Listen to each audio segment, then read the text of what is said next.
Hey guys, how are you today? Quick rant before we dive into today's chaos. As some of you might have noticed, YouTube's algorithm has decided I'm not special anymore. Shocking, I know.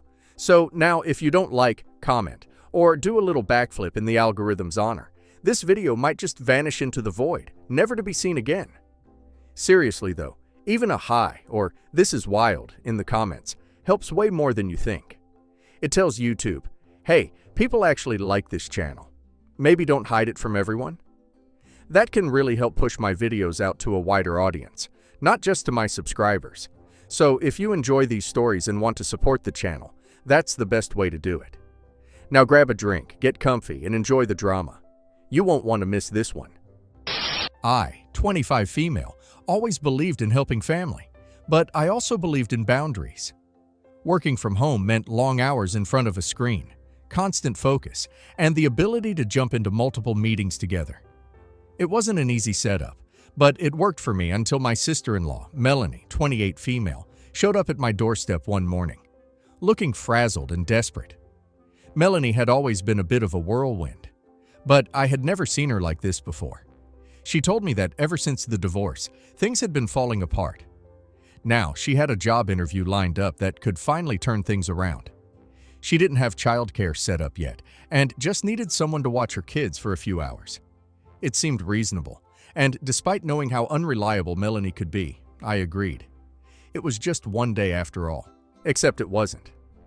The next morning, she dropped the kids off again, saying she had a follow-up interview. Then, by the end of the week, she excitedly announced she had gotten the job. I congratulated her, though I was already struggling to juggle my work and her kids. Every morning, she would drop them off early and vanish, only returning in the evening to pick them up. At first, I told myself it was temporary. She just needed some time to get settled. But as weeks passed, it became clear Melanie had no intention of finding alternative childcare. She never mentioned looking for a daycare or hiring a sitter. She just kept bringing the kids over, like this was some kind of permanent arrangement.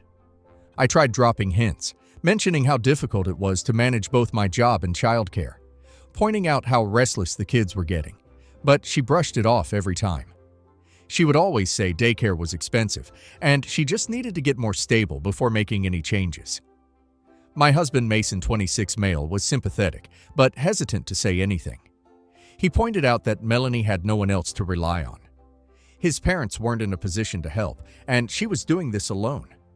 I understood that, but I also understood that it wasn't my responsibility to raise someone else's kids while trying to keep up with my own career. And then little things started standing out. Melanie always showed up in full makeup and dressed way too nicely for someone working a regular office job. I assumed she just wanted to present herself well, but something about it felt off. Then there were the inconsistencies in her schedule. Some days she dropped the kids off later than usual, saying her shift started late. On other days, she picked them up early with no explanation. What kind of job at such unpredictable hours? I brushed it off until the day I saw the social media post. It happened completely by accident. I was scrolling through during my lunch break when I saw a mutual friend had tagged Melanie at a fancy restaurant. The post was from that very afternoon, right in the middle of her supposed work hours. The caption read, "Finally getting some much-needed time to myself." A little self-care never hurt anyone. I frowned, clicking on Melanie's profile, but when I tried to view her posts, most of them were hidden from me. That was odd. She had never blocked me before. Curious, I switched to an old account I rarely used. From there, I could see everything. Dozens of posts, pictures of Melanie on dates, going to brunches, even taking short weekend trips. She wasn't working. She had never had a job. She had been using me for free childcare while she went out and enjoyed her new single life. I felt sick. I had been running myself ragged, trying to balance work and babysitting, while she had been lying to my face the entire time. And it wasn't just the lying, it was the entitlement. She hadn't even bothered to find real childcare. She had manipulated me into doing it for free, under the guise of trying to turn her life around. I stared at my screen, debating what to do. Part of me wanted to call her and let loose, but I knew she'd just come up with more excuses. The kids, I believe, were with their father today, so I decided to wait. Update 1. The next morning, Melanie showed up as usual, all smiles, acting like nothing was wrong. The kids were still groggy from sleep, bundled in their jackets as she tried to usher them inside. I stood in the doorway, arms crossed, blocking the entrance. She started with her usual chatter, something about how crazy her schedule was and how she was so lucky to have me helping out. I cut her off. I told her we needed to talk. She blinked in confusion, but I didn't give her a chance to play dumb. I pulled out my phone, opened her social media post, and held it up for her to see. It was a picture of her clinking glasses with some guy at a rooftop bar posted during the exact time she had supposedly been at work. Her smile froze. I asked her as calmly as I could if she wanted to explain. For a second, she just stared at me as if scrambling for an excuse. Then she let out a fake laugh, waving it off like it was nothing. She claimed she had been networking, that it was part of her job, and sometimes she had to meet clients in casual settings. I told her to cut the crap. She wasn't networking. She wasn't working, period. She had been dumping her kids on me while she went out on dates, pretending to be some struggling single mom trying to get back on her feet. Her face twisted in irritation. She didn't even bother denying it anymore. Instead, she got defensive, snapping that I was overreacting. She said she deserved to have some fun, that she had been through a rough divorce, and she needed to put herself back out there. I told her that was fine. If she wanted to date, that was her business. But she had lied to me. She had used me. I had been bending over backward, juggling my own work and her kids, all because she made it seem like she had no other choice. She scoffed, rolling her eyes, saying I was making a big deal out of nothing. I told her I was done. She blinked as if she hadn't processed what I said. I made it very clear I wasn't babysitting for her anymore. If she needed childcare, she could figure it out herself. Daycares existed. Babysitters existed. She had plenty of options, but I wasn't one of them. That's when she lost it. She started yelling that I was being selfish, that I was making things so much harder for her. She even tried to guilt trip me, saying I was abandoning my own nieces and nephews when they loved spending time with me. I told her they were great kids, but they weren't my responsibility. Her anger turned into desperation. She started grasping at straws, saying she needed to date, and that finding a stable man was more important than any job. She even threw out the ridiculous claim that I was sabotaging her kids' future by not helping her find them a father figure. I laughed in disbelief. That was her grand argument, that she needed to trick a man into being a stepdad before she even got a real job. She doubled down, insisting that financial security would come once she had a husband. She even tried to act like she was thinking of the kids' best interest, as if lying to me and dumping them on me for free babysitting was some noble act of motherhood. I told her point blank that I wasn't interested in enabling her delusions. If she wanted a man to take care of her, that was her choice. But she wasn't going to use me as a stepping stone to make it happen. That's when the tears started. Melanie had always been dramatic, and I wasn't falling for it. She sniffled, acting like I had just betrayed her, whining that she was trying her best, and I was making things so much harder for her. I stayed firm. I told her she had one last chance. She could take her kids with her right now and figure something else out, or I could call someone to come get them. Either way, they weren't staying here. She looked stunned. I think she had assumed that no matter what, I wouldn't push her kids out the door, that I'd give in, sigh in frustration, and say just this one last time. But I was done. I repeated myself. She wasn't leaving the kids here. She tried to argue, saying she just needed a few hours to figure things out, and that she'd come back later. I told her no. If she had time to find dates, she had time to find childcare.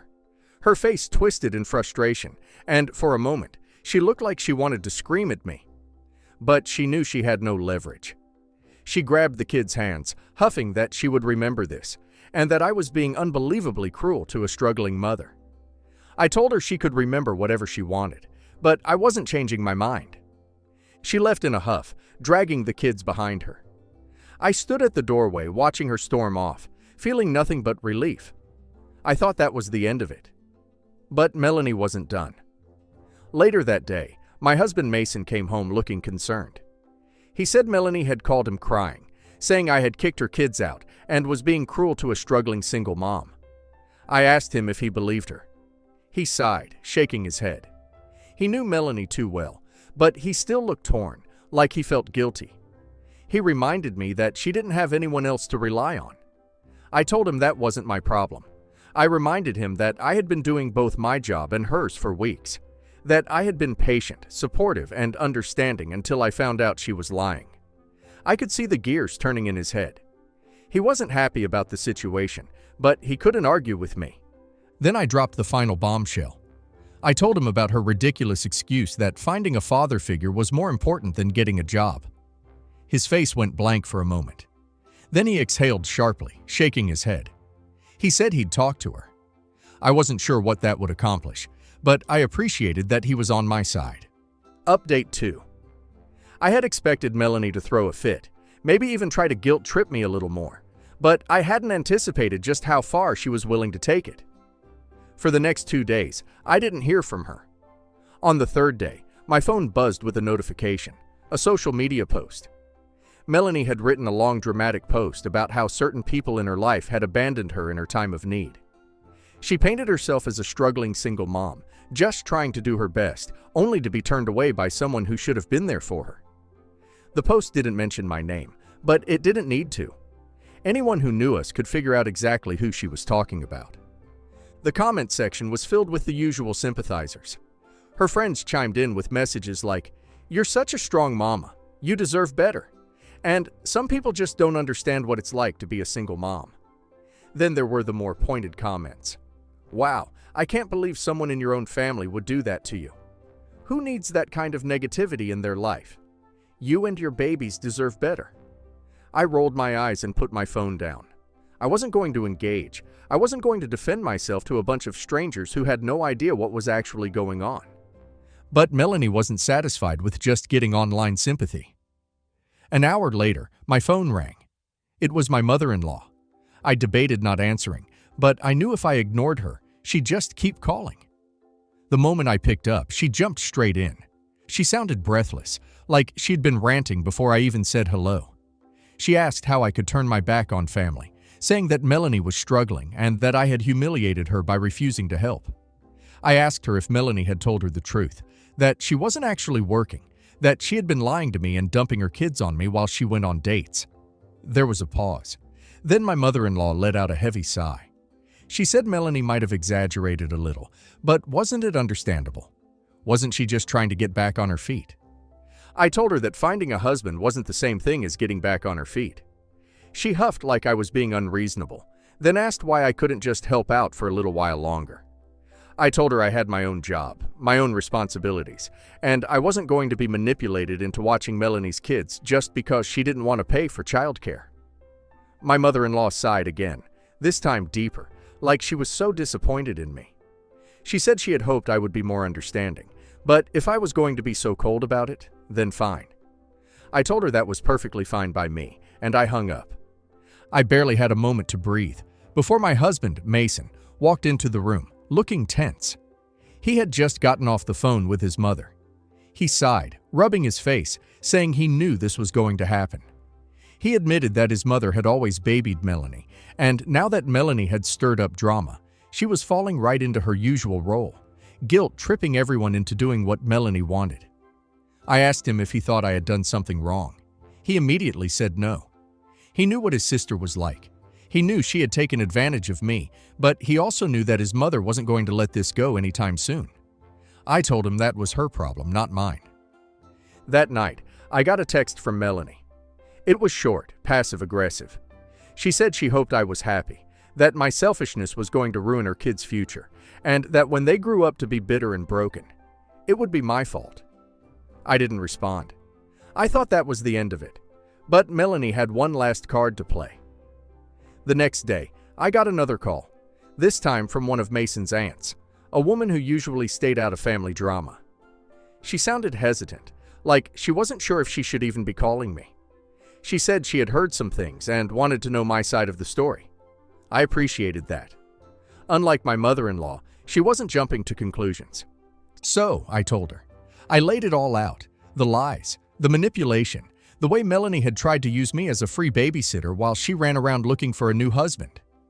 The aunt let out a long sigh. She said this wasn't the first time Melanie had pulled something like this. Apparently, Before the divorce, Melanie had a habit of leaning on family whenever she wanted an easy way out of responsibility. Then, she said something that stuck with me. She said, "You know, it's funny. When Melanie needs something, she talks about family nonstop. But when she's fine, when she's got what she wants, she doesn't even bother checking in on the rest of us." That hit me because it was true. Melanie only talked about family helping family when it benefited her. I thanked the aunt for calling, and she told me to just ignore the drama. She said people like Melanie thrived on attention, and the best thing I could do was refuse to give her any. She was right. So that's exactly what I did. Melanie kept up the pity party online for another few days, but when she realized I wasn't engaging, she slowly lost steam. The comments dwindled. The sympathy dried up, and just like that, she moved on. Update 3. A week later, I got another text. This time, it wasn't from Melanie. It was from Mason's mother, and all it said was, "I hope you're ready to live with the consequences of your actions." I had no idea what she meant, but I was about to find out. It was dramatic, vague, and completely unnecessary, exactly like something she'd say when she was trying to stir up trouble. I showed the message to Mason and asked if he had any idea what she was talking about. He sighed and ran a hand through his hair, saying that if his mom was getting this worked up, it meant Melanie was up to something again. He told me to just ignore it, that it was probably another round of guilt tripping. But I had a bad feeling, and I was right. The next morning, I got another call. This time, it was from Mason's cousin, who worked at a local daycare. She sounded hesitant, almost embarrassed, as she asked if I had any plans to pick up the kids later today. She quickly explained Melanie had shown up at the daycare that morning and told them that Annie would be picking up the kids at the end of the day. She had paid for one day, claiming she had an emergency appointment and couldn't find another babysitter. She had left my name, my number, and my address on the emergency contact form. She had just assumed I would take the kids. No, she had counted on it. I took a deep breath and told the cousin that no, I had not agreed to any of this, and no, I would not be picking them up. The cousin sounded relieved. She said she had a bad feeling about it, which was why she had called me first before assuming Melanie was telling the truth. She said she'd handle it and let the daycare know that if Melanie didn't come back, they would call child services. I thanked her, then immediately called Melanie. She didn't pick up. Of course she didn't. So I sent her a message instead. "I don't know what you were thinking, but I am not picking up your kids. Figure it out yourself." Not even 5 minutes later, she responded. She called me heartless. She called me spiteful. She said she couldn't believe I would be so cruel to my own nieces and nephews. And then she tried to guilt-trip me again. She said she had a date with a man who could be the father figure her kids desperately needed, and that I was sabotaging their future by refusing to help. I almost laughed out loud. How many dates did she go on in a day? And for how long? Did she just go on dates back to back looking for a stepfather? This woman had the audacity to try to dump her kids on me again, this time through a daycare, and was now acting like I was personally ruining her children's lives because I wouldn't go along with it. I told her that her children were her responsibility, and that if she kept trying to shove them onto other people under false pretenses, she was going to end up in serious trouble. She fired back with something about how family is supposed to help each other, how I was obsessed with punishing her, and how she wouldn't forget this betrayal. I told her to do whatever she wanted, but I was done. I blocked her. I blocked her on social media, on my phone, and in every possible way she could contact me. Then I told Mason what happened. He wasn't surprised, just exhausted. He said this was exactly why he had always kept his distance from Melanie. She had always been like this, entitled, selfish, and manipulative. I asked him if he thought his mom had known about Melanie's little daycare stunt. He hesitated, then admitted that she probably did. That explained the text message. "I hope you're ready to live with the consequences of your actions." His mom had known what Melanie was planning, and she had blamed me in advance as if I was the one being unreasonable. Mason sighed and ran a hand down his face. Then he said, "I think it's time we stop dealing with him altogether." I had never loved him more than in that moment. Update 4. A week passed with no contact. Then one evening, Mason got a call from his mother. She left a voicemail. She was furious. She accused us of turning our backs on family, of leaving poor Melanie to fend for herself, and of abandoning two innocent children when we had the resources to help. Then she said something that made Mason pause. "I hope you two don't think you can come around during the holidays and pretend everything is fine. Family isn't just something you pick and choose when it's convenient for you." I saw the way Mason's jaw tightened as he listened to the message. Then he deleted it without responding. He turned to me and said, "I think we just got ourselves uninvited from Thanksgiving." I grinned and told him that was the best news I'd heard all week. We agreed then, and there we were done with them. No more entertaining their guilt trips. No more trying to be the bigger people.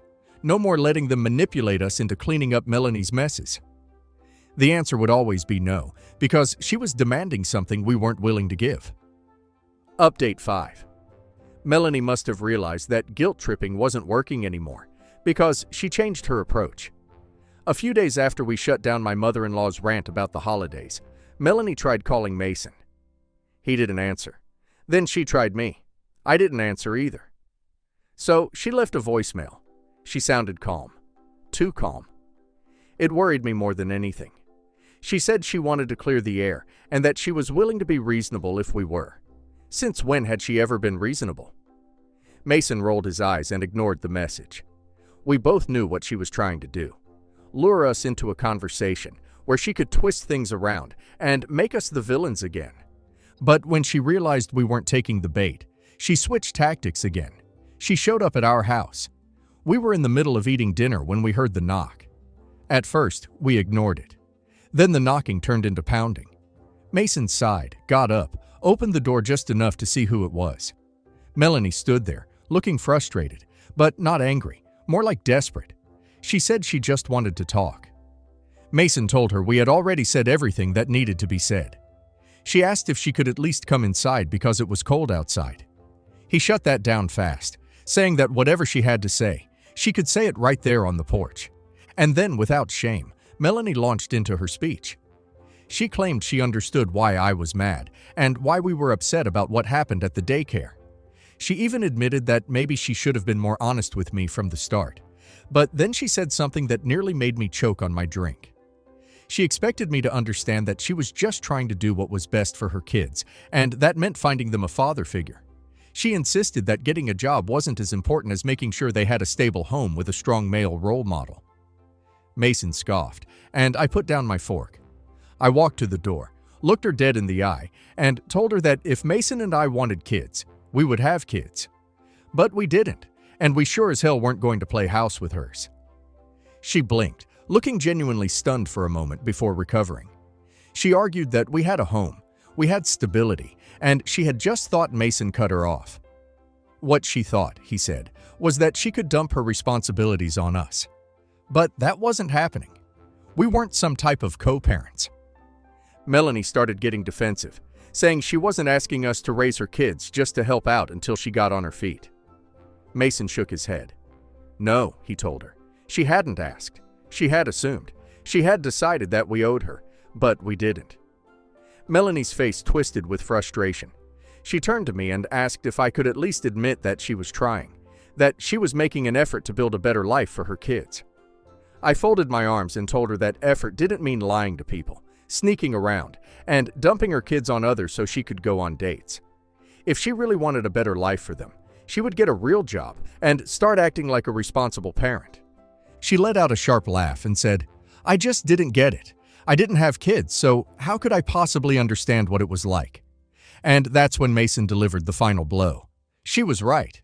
He said, "We didn't have kids, and that was exactly why we weren't going to spend our money and time raising someone else's. From now on, if she tried to abandon her kids with us again, he would hand them straight over to their father, who was supposed to be their strong father figure, and file a complaint for child neglect." Melanie paled. She tried to stammer out a response, but Mason wasn't done. He made it clear that the same warning applied to their mother too. If she thought she could keep enabling Melanie and guilting us into playing along, she was going to find herself cut off just like her daughter.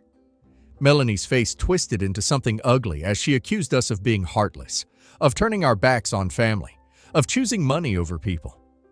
Mason didn't say anything. He just closed the door in her face. That night, as I sat back with a glass of wine, I thought about everything. The way Melanie had lied, the way my mother-in-law had excused it, and the way they both assumed Mason and I would just fall in line. But the more I thought about it, the more I realized how little any of it actually mattered. Mason and I weren't the kind of people who lived our lives online. We barely posted, rarely engaged, and never cared about who was saying what. That was probably why I hadn't reacted to Melanie's ridiculous post when I first saw it. Because what was the point?